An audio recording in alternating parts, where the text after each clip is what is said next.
So here we are in Germany on the launch of the all-new Honda Civic Type R. Now this video actually serves as a little bit of a test because we want to try and do a live stream when we track test the car tomorrow, so you can have a bit of trackside action of the all-new Type R. So this is the first time we've actually ever done a live stream on YouTube, so this is a bit of a test bed, so to speak. There's not going to be really any new information available to you here today, but do feedback whether this is a clear picture or anything like that. But in the meantime, let me feed you some data whilst we're here with the car. So of course here we have the car in championship white, quite a nice specification, this GT model here, so it's got the satellite navigation, etc. But it's also got the carbon fibre pack, as you can see, with the mirrors, the skirts down here, and also across this large rear wing. Now the press briefing and everything is tonight, and obviously tomorrow in the road test I'll relay to you all of the key facts and figures, and of course driving impressions on and off track of this car. You'll all know that it's powered by a 2-litre turbocharged VTEC engine that produces 316 brake horsepower for the European market and 306 brake horsepower for the US market. And one of the main reasons for that is to do with the grade of fuel, and obviously the engine has to be tuned for whatever the average octane rating of the region is. Torque, we're looking at 400 Newton meters. 0 to 62 miles per hour is 5.7 seconds, so it equals its FK2 predecessor in terms of 0 to 60.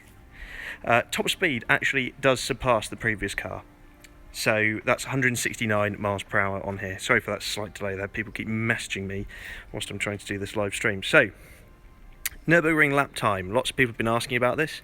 I'm going to be posing a few questions later this evening about the exact specification of that car, because of course it had a roll cage in it, there's a little bit of controversy about that, what tyres was it using, etc, etc. As you can see, the road car here uses these Continental Contact 6 tyres. They're actually bespoke. The only car you will find these tyres on is this. I think if I get down here I might be able to show you a bit of the tread pattern for those real geeks out there. As you can see, in terms of tread pattern, there's not too much in the way of tread blocks. So as you can see, the whole car is very aggressive and very track orientated, as you can see by all of the aero gear on here. We'll go through a nose to tail of the aero in just a second. So that record Nurburgring lap time was 7 minutes and 43.8 seconds. It makes it the fastest front wheel drive hot hatch ever, and also it's pretty impressive in that you're looking at Ferraris of only 6-7 years ago lapping at that sort of time, so it's pretty impressive for a car that you can fit the shopping and the children in.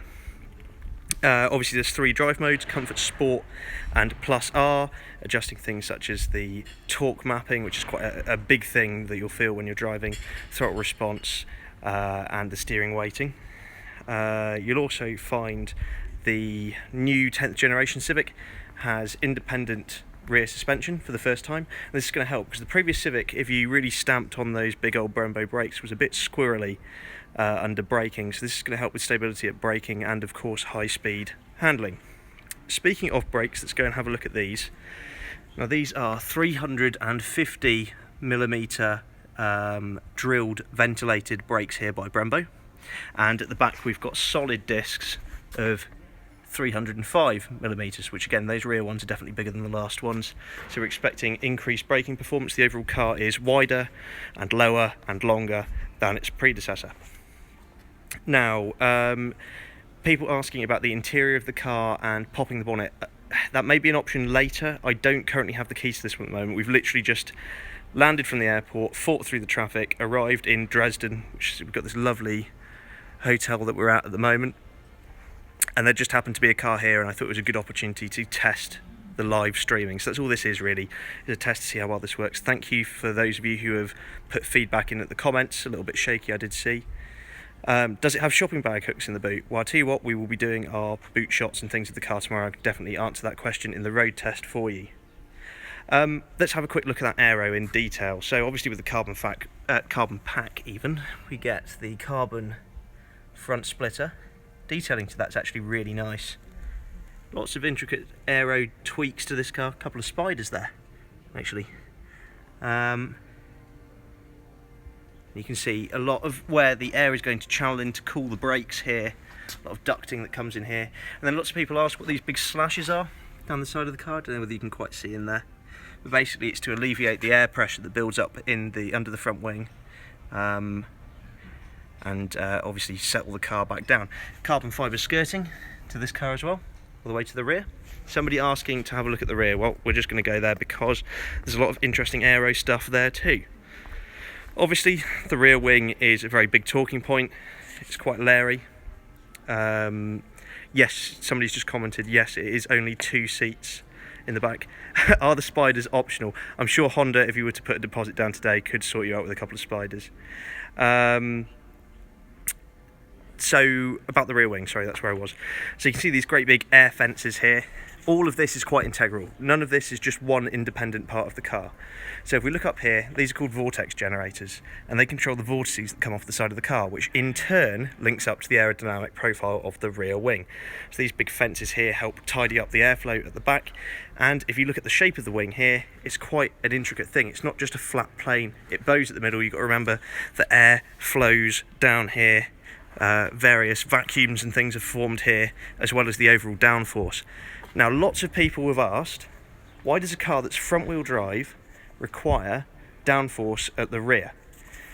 Now, the answer to this is balance. So you can put a whole load of downforce at the front end of the car, and it pushes the front wheels into the ground. But that leaves the back end very, very light. So what happens when you stamp on the brakes? If you didn't have a rear wing, it would end up being sort of all over the place, wibbly-wobbly, and not ideal, definitely not something that's going to give you confidence. By putting that rear wing on there, you are spreading the load from nose to tail, and it pushes the whole car down into the ground instead of just the front end of it, so it creates a better balance in short. Where are we? So yes, we were having a look at the rear end. Obviously these elements down here are sort of standard Civic, these boomerang lights, but one of the other big talking points is the diffuser down here, and of course the triple exhaust pipes here. Now it's 2 decibels louder than the previous car, which may be a good thing for those who thought the exhaust note was a little bit muffled, and we will be doing a standalone noise exhaust sound video as well over the coming week. When do the actual drives take place? Some people who are just joining us are saying the actual launch drives take place tomorrow. So the game plan is, as soon as we've finished filming with the car tomorrow, before I get on the plane hopefully, I may even have the video edited and ready for you to consume, and hopefully it's a good car. We'll certainly find out tomorrow. So thanks very much for joining us. This was just a very brief look around the car. Sorry if I was rambling, none of this was really planned. I just wanted to see whether this live streaming malarkey was going to work. Seems to have worked out quite okay. A lot of people have commented that it worked pretty well, which is good. And so hopefully trackside tomorrow, probably, what are we looking at, European time, it's probably going to be late morning. If you turn on your notifications for YouTube, and I'll put it out on Twitter as well just before we do it, we'll do a live stream from the track, and hopefully we'll get some images of the car in motion, and maybe do a little bit more in detail walk around, and inject some of the driving impressions there as well, because I would have driven it by then too. So that's all from the launch of the Honda Civic Type R tonight. Stay tuned, of course, the review is coming tomorrow. People are asking, what colour is the car going to be in that I'm driving tomorrow? I have bagged myself a brilliant sporty blue car for a couple of reasons. Firstly, our 1 million view FK2 video was in brilliant sporty blue, so there's a little bit of symbolism there for us.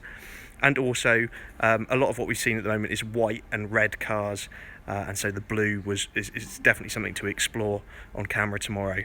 I might see whether I can get a rally red one for the track tomorrow, because I know a lot of you who have spec'd cars already and put early deposits down, rally red is what you're looking at. So we'll take a closer look at that. Thanks very much for joining me, and I will see you tomorrow.